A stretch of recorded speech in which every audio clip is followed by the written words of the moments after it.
సహస్ర తలే కాబోతున్నట్టుగా వామిటింగ్స్ చేస్తూ నాటకం ఆడడంతో ఇంట్లో వాళ్ళందరూ ఒక్కసారిగా షాక్ అవుతూ ఉంటారు. లక్ష్మి తనలో తాను ఎంతగానో బాధపడుతూ ఉంటుంది. సహస్ర విహారీకి స్వీట్ తినిపించబోతూ ఉంటే ఇకప్పుడు విహారీ వద్దు అని చెప్పి సహస్రను నెట్టి పడేస్తాడు. దాంతో పద్మాక్షి అదేంటి విహారీ, సహస్ర ఎంతో ప్రేమగా మీరిద్దరూ అమ్మ నాన్న కాబోతున్నారని స్వీట్ తినిపించబోతూ ఉంటే అలా పక్కకు నెట్టేస్తావేంటి అని చెప్పి అంటూ ఉంటే, మరేం లేదత్తయ్య, నాకు ఇప్పుడు స్వీట్ తినాలని లేదు అని చెప్పి విహారీ అంటూ ఉంటాడు. నాకు తెలుసు బావా, ఇప్పుడు నువ్వు దేని గురించి ఆలోచిస్తున్నావో. ప్రస్తుతానికి నువ్వు నన్ను దూరం పెట్టొచ్చు, కానీ నెలలు గడిచే కొద్దీ ఖచ్చితంగా నువ్వు నా చుట్టూ తిరక్క తప్పదు. ఇక నువ్వు పూర్తిగా నా వాడివి అయిపోయినట్టే. ఒక్కసారి బిడ్డ చేతికి వస్తే అప్పుడు అందరూ కూడా నన్ను నెత్తిన పెట్టుకొని చూసుకుంటారు. ఆ లక్ష్మి అడ్రస్ లేకుండా పోతుంది అని చెప్పి సహస్ర మనసులో అనుకుంటుంది. తర్వాత విహారీ సహస్రతో, సహస్ర నువ్వు ప్రెగ్నెంట్ అని మనకి మనం అనేసుకుంటే ఎలా, ఒకసారి హాస్పిటల్కి వెళ్ళి టెస్టులు చేయించుకుంటే మంచిది కదా అని చెప్పి అంటూ ఉంటాడు. దాంతో సహస్ర టెన్షన్ పడిపోతూ ఉంటే అప్పుడు పద్మాక్షి, హాస్పిటల్కి నువ్వెందుకులే అల్లుడు, నేనున్నాను కదా, నేను తీసుకువెళ్ళి సహస్రకు దగ్గరుండి అన్ని టెస్టులు చేయిస్తాను.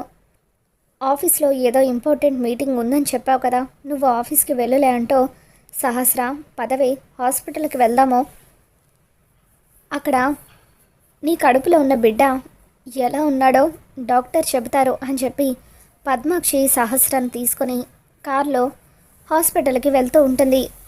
అమ్మా, ఇంట్లో వాళ్ళందరి దగ్గర మేనేజ్ చేయలేక చచ్చిపోయాను అనుకో, ఎక్కడ ఎవరైనా నిజం కనిపెట్టేస్తారేమోనని చాలా కంగారు పడిపోయాను అని సహస్ర అంటూ ఉంటే, నేనున్నాను కదే, ఇప్పటి నుండి బిడ్డ పుట్టేంత వరకు ప్రతిదీ కూడా నేను దగ్గరుండి చూసుకుంటాను.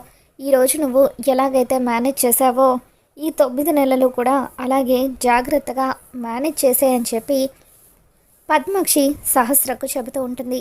బావ పూర్తిగా నా వాడు కాబోతున్నాడు. ఒక్కసారి బిడ్డ చేతికి వస్తే ఇక జీవితాంతం నా చెయ్యి విడిచిపెట్టాడు. నాకు చాలా సంతోషంగా ఉందమ్మా అని చెప్పి సహస్ర అంటూ ఉంటే, నీ కళ్ళల్లో ఈ సంతోషం చూడ్డానికేనే నేను ఇదంతా చేసేది. నీ కోసం నేను ఏదైనా చేస్తాను. నా ఒక్కగానొక్క కూతురువి నువ్వు. నీ సంతోషం కంటే నాకు ఏది ముఖ్యం కాదో. త్వరలోనే ఆ లక్ష్మిని కూడా ఇంట్లో నుండి శాశ్వతంగా గెంటే ఇస్తాను. ఇకప్పుడు ఇంట్లో వాళ్ళందరూ కూడా నిన్ను నెత్తిన పెట్టుకొని చూసుకుంటారు అని చెప్పి పద్మాక్షి సహస్రకు చెబుతూ ఉంటుంది. మరోవైపు లక్ష్మి లాన్లోకి వచ్చి కుప్పకూలి ఎంతగానో ఏడుస్తూ ఉంటుంది. విహారీ తన మీద ప్రేమ చూపించిన విషయం ఎన్నోసార్లు నా భార్య సహస్ర కాదు కనక మహాలక్ష్మి అని చెప్పిన విషయాలు ఇవన్నీ కూడా గుర్తు చేసుకొని ఏడుస్తూ ఉంటుంది. విహారీ కూడా గదిలోకి వెళ్ళి చాలా బాధపడిపోతూ ఉంటాడు. యమున, వస్తా వీళ్ళంతా కూడా ఒక చోట మాట్లాడుకుంటూ ఉంటారు. లక్ష్మిని చూస్తూ ఉంటే నిజంగా చాలా జాలేస్తుంది. ఇటువంటి రోజు ఒకటి వస్తుందని నేను అస్సలు అనుకోలేదు అని చెప్పి యమున అంటూ ఉంటే అప్పుడు చారుకేశ, తప్పు చేసిన ఖైదీకైనా కోర్టు ఉరి శిక్ష విధించి ఒకేసారి ప్రాణం పోయేలాగా చేస్తుంది. కానీ ఆ దేవుడు లక్ష్మిని ఎందుకు ఇన్ని కష్టాలు పెడుతున్నాడో అర్థం కావడం లేదు. ఎప్పుడు పక్క వాళ్ళకు మంచి జరగాలని పక్క వాళ్ళ కోసమే ఆలోచించే లక్ష్మికి ఆ దేవుడు ఎందుకు ఇన్ని కష్టాలు ఇస్తున్నాడో. పాపం తనకంటూ జీవితంలో సంతోషం అనేది లేకుండా పోయింది. మనందరికంటే ఇప్పుడు లక్ష్మి ఎక్కువగా బాధపడుతుందని చెప్పి చారుకేశ అంటూ ఉంటాడు. ఇన్ని రోజులు ఏదో ఒక రోజు నా చెల్లికి ఉన్న కష్టాలన్నీ తొలగిపోతాయని, తను సంతోషంగా ఉంటుందని అనుకున్నాను. కానీ ఈరోజు జరిగిన పరిస్థితులు చూస్తూ ఉంటే తన జీవితంలో ఎప్పటికీ మంచి రోజులు రావని అర్థమవుతుంది. నా చెల్లెల పరిస్థితి ఏంటో అర్థం కావడం లేదు. నాకే చాలా బాధ కలుగుతుందంటే ఇంకా లక్ష్మికి ఎలా ఉందో అని చెప్పి, నా చెల్లెలు ఇంత పెద్ద బాధని ఎలా తట్టుకోగలుగుతుందో అని చాలా ఏడుస్తూ ఉంటాడు.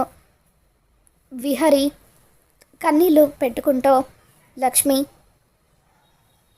సారీ లక్ష్మి, ఇలా జరుగుతుందని నేను అస్సలు అనుకోలేదు.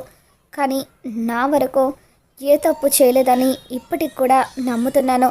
ఒకవేళ సహస్ర నిజంగానే ప్రెగ్నెంట్ అయిందా, లేదంటే కావాలని ప్రెగ్నెంట్ అయినట్టుగా నాటకం ఆడుతుందా? ఎలాగైనా సరే ఈ విషయాన్ని తెలుసుకుంటాను. పొరపాటున ఇదంతా నాటకం అని తెలిస్తే అప్పుడు ఎట్టి పరిస్థితులను సహస్రను వదిలిపెట్టనని చెప్పి విహారీ లాన్లో ఉన్న లక్ష్మి దగ్గరికి వస్తాడు. లక్ష్మి, బాధపడుతున్నావా అని విహారీ అడగడంతో, నేనెందుకు బాధపడతాను విహారీ గారు, నిజం చెప్పాలంటే నాకు చాలా సంతోషంగా ఉంది.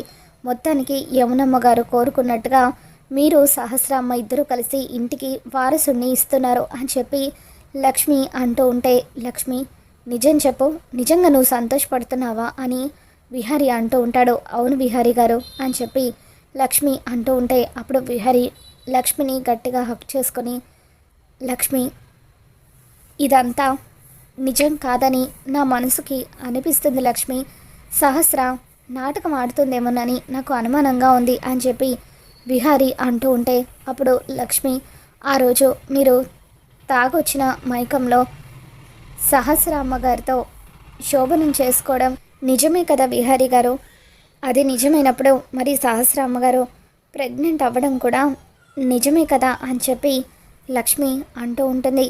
ఇక ఈ విషయాన్ని ఇంతటితో వదిలేయండి, అయినా ఈ టైంలో మీరు సంతోషంగా ఉండాలి కానీ ఇలా బాధపడకూడదు.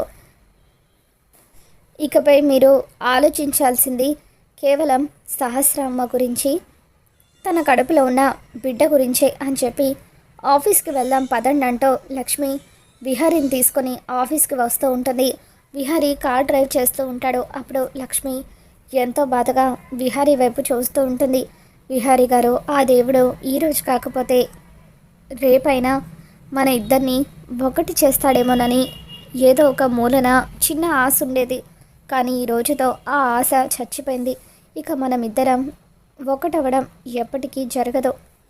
ఈ జీవితానికి ఇలాగే రాసిపెట్టి ఉందేమో, మన ఇద్దరికి ఆ దేవుడు ముడిపెట్టలేదేమో అని చెప్పి లక్ష్మి లోపల చాలా బాధపడుతూ ఉంటుంది. ఆఫీస్కి వచ్చిన తర్వాత కూడా విహారీ పదే పదే ఈ విషయం గురించి ఆలోచిస్తూ సరిగ్గా కాన్సన్ట్రేట్ చేయలేకపోతూ ఉంటాడు. లక్ష్మి, నా మనసేమీ బాగోలేదో, నేను ఇంటికి వెళ్ళిపోతున్నానని చెప్పి విహారీ మధ్యలోనే ఇంటికి వెళ్ళిపోతాడు.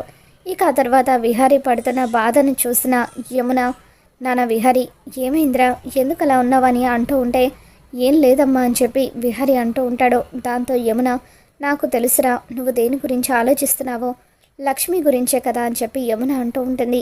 లక్ష్మికి నీకు ఉన్న బంధం గురించి నాకు నిజం తెలుసురా అని చెప్పి యమున అనడంతో విహారీ ఒక్కసారిగా యమునను పట్టుకొని ఏడుస్తూ ఉంటాడు.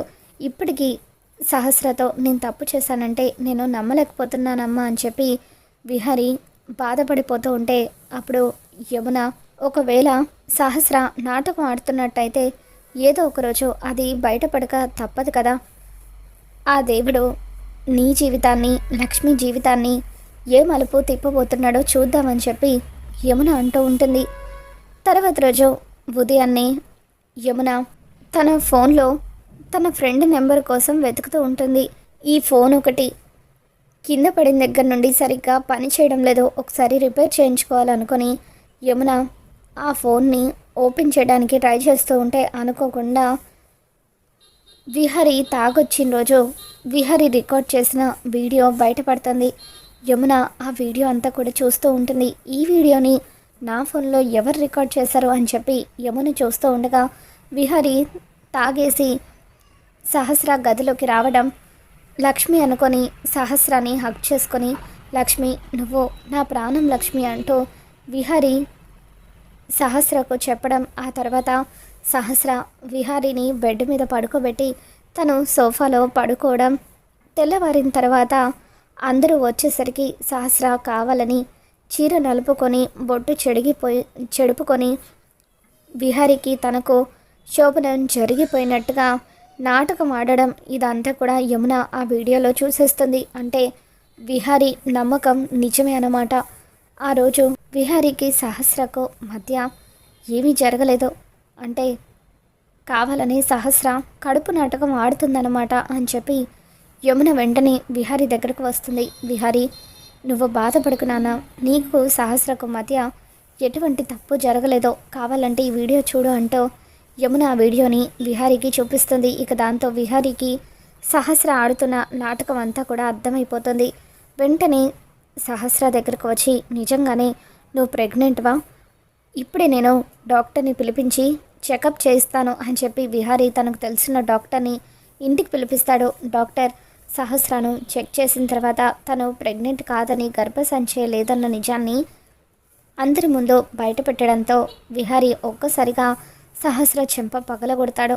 ఆ రోజు మన ఇద్దరికి శోభనం జరిగిపోయిందని అందరినీ నమ్మించావు, కానీ నిజానికి అసలు ఆ రోజు మన ఇద్దరి మధ్య ఏమీ జరగలేదు. ఈ వీడియోని సాక్ష్యం అంటూ విహారీ ఇంట్లో వాళ్ళందరి ముందు సహస్ర నిజస్వరూపాన్ని బయటపెట్టి తనకు తగిన బుద్ధి చెప్తాడు. మరి రాబోతున్న ఎపిసోడ్లో ఏం జరగబోతుందో మళ్ళీ మన ఛానల్లో తెలుసుకుందాం. ఈ వీడియో మీకు నచ్చినట్లయితే తప్పకుండా లైక్ చేయండి.